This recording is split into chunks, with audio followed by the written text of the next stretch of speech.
अब प्रसन्न होकर अपने संबंधियों का आतिथ्य करो। राजा पिंगल ने बहुत सारा धन और ऊंट घोड़े दहेज में दिया। इसी समय राजा पिंगल को उनके भाई गोपाल दास का पत्र प्राप्त हुआ, जिसमें गोपाल ने लिखा था कि अच्छी वर्षा होने के कारण अब पुंगल सुकाल में लक्षण दिखाई दे रहे हैं, इसलिए तुरंत पुंगल लौट आओ। ये शुभ समाचार मिलने पर राजा पिंगल का मन हर्षित हो गया। उन्होंने खुशी खुशी अपने समधियों राजा नल और रानी दमयंती से विदाई ली और सपरिवार फिर से अपने प्रदेश लौट गए। राजा नल भी अपनी पुष्कर यात्रा को समाप्त करते हुए वापस नरवरगढ़ लौट आए। नगरी में लौटकर राजा नल ने जब ढोला के विवाह की बात सबको बताई तो पूरी नगरी में हर्षोल्लास छा गया। बहुत बड़े भोज का आयोजन किया गया। समय अपनी गति से बीतने लगा। ढोला अब 16 वर्ष का गबरू जवान हो चुका था। वो बड़ा ही सुंदर, वीर और सत्य की चाह रखने वाला नौजवान था। पर राजकुमार ढोला को अपना बचपन में हुआ विवाह बिल्कुल भी याद न था और राजा नल ने भी सबको ये सख्त हिदायत दे रखी थी कि कोई भी ढोला के आगे ये जिक्र नहीं करेगा कि उसका विवाह बचपन में ही मारवण नाम की लड़की के साथ हो चुका है। बचपन में विवाह करने की बात राजा नल ने अपने पुत्र से छिपाई, क्योंकि राजा नल अपने पुत्र का एक और विवाह करना चाहते थे। राजा नल की नजर में इस समय आसपास मालवा ही एक ऐसा राज्य था जो पूरी तरह से धन धान्य और सैनिक शक्ति के लिहाज से भरा पूरा था। और सबसे जरूरी, मालवा के राजा को मालवण नाम की इकलौती कन्या थी जो लगभग ढोला की ही उम्र की हो चली थी। राजा नल ने विचार किया, अगर मालवा के साथ उनका रिश्ता जुड़ जाता है तो उन्हें इसका बहुत लाभ मिलेगा।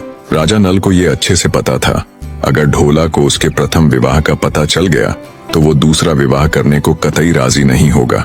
इसलिए उसने ये बात अपने पुत्र से छिपाई और सोचा, इस समय राजा महाराजा कई रानियां रखते हैं। ऐसे में अगर उनके पुत्र ढोला के 2 विवाह हो गए तो कौन सी आफत आ जाएगी। बस इसी सोच के साथ राजा नल ने अपने खास सलाहकार को शादी प्रस्ताव के साथ मालवा भेज दिया। सलाहकार ने जब मालवा जाकर वहां के राजा भीमसेन को राजा नल के भेजे विवाह प्रस्ताव के बारे में बताया तो राजा भीमसेन अति प्रसन्न हुए। उन्हें अपनी इकलौती संतान मालवण के लिए उस समय ढोला ही सबसे काबिल पुरुष दिखाई दिए। जल्दी ही शुभ मुहूर्त देखकर ढोला का विवाह मालवा की राजकुमारी मालवण के साथ कर दिया जाता है।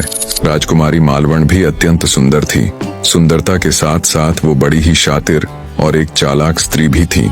जल्दी ही मालवण ने अपने पति राजकुमार ढोला का मन मोह लिया और उसे पूरी तरह से अपने प्रेम में बांध लिया। और साथ ही साथ राजकुमारी मालवण ने अपने गुप्त सूत्रों से ये भी पता लगा लिया कि उसके पति ढोला का विवाह बचपन में ही मारवण नाम की लड़की से हो चुका है। वो कतई नहीं चाहती थी कि उसके पति को उसके बचपन में हो चुके विवाह का पता चले।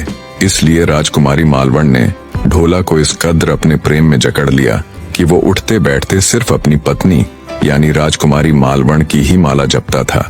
राजकुमारी मालवण को इस बात का बहुत घमंड था, पर यह बात ढोला की माता रानी दमयंती को बहुत अखरती थी।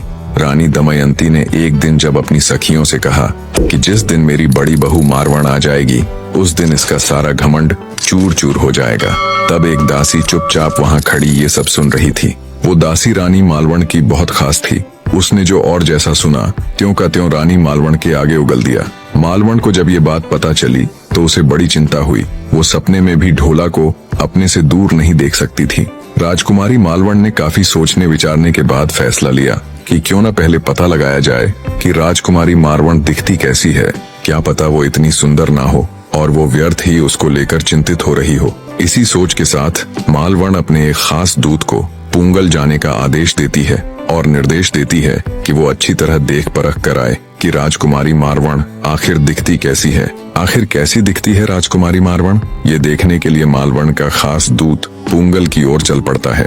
काफी लंबी यात्रा करने के पश्चात वो पुंगल पहुंच जाता है और पास ही के एक बाग में अपना डेरा डाल लेता है।